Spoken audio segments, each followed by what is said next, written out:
እኛ ዛሬ ያመጣነው ጣጣ ነው ወይስ ለዘመናት ሲሰራበት የጥላቻ ፖለቲካ የጠላትነት ፖለቲካ ያመጣው ጣጣ ነው? ዛሬ የፈጠርነው ነው ይሄ? አዲስ አበባ ቁጭ ብሎ እኔ አማራ ተወካይ ነኝ፣ የጉራጌ ተወካይ ነኝ፣ ያዙኝ ልቀቁኝ ቡራ ከረዩ የሚለው ሰው የሁሉ አመት የሁሉ በደል ሲደርስበት የት ነው የከረመው? ከኔ በፊት የመናገር ሞራል ብቃት የለው። እውነቱን ለመናገር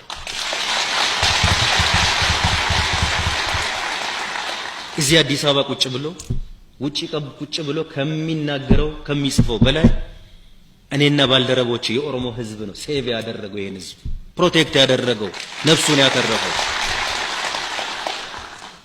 ምን እንደብቃለሁ? የዛሬ አመት በትግራይ ተወላጅነታቸው እንዴት ነው ይታይ የነበረው? የትግራይ ተወላጅ ስንቱ ነው በየንትኑ ብዙ ነገር ለማድረግ ሲቋምጥ የነበረው?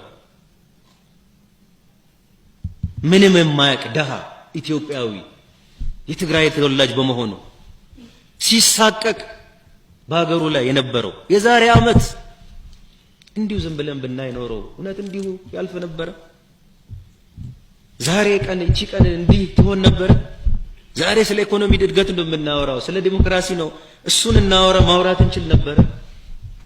የትግራይ ተወካዮች ነን ከሚሉት ግለሰቦች በላይ ኦሮሚያ ውስጥ ላሉት የትግራይ ተወላጆች ኦሮሚያ ውስጥ ስላሉት ትግራይ ተወላጆች ለመናገር ከኔ በፊት ሞራል የላቸው። በግልጽ መናገር ፈልጋለሁ። የኦሮሞ ህዝብ አቃፊ ህዝብ ነው። አግላይ ህዝብ አይደለም፣ ጽንፈኛ አይደለም። አቅፏቸዋል፣ አድነናቸዋል፣ ፕሮቴክት አድርገናቸዋል። ተግባራችን ይሄ ነው።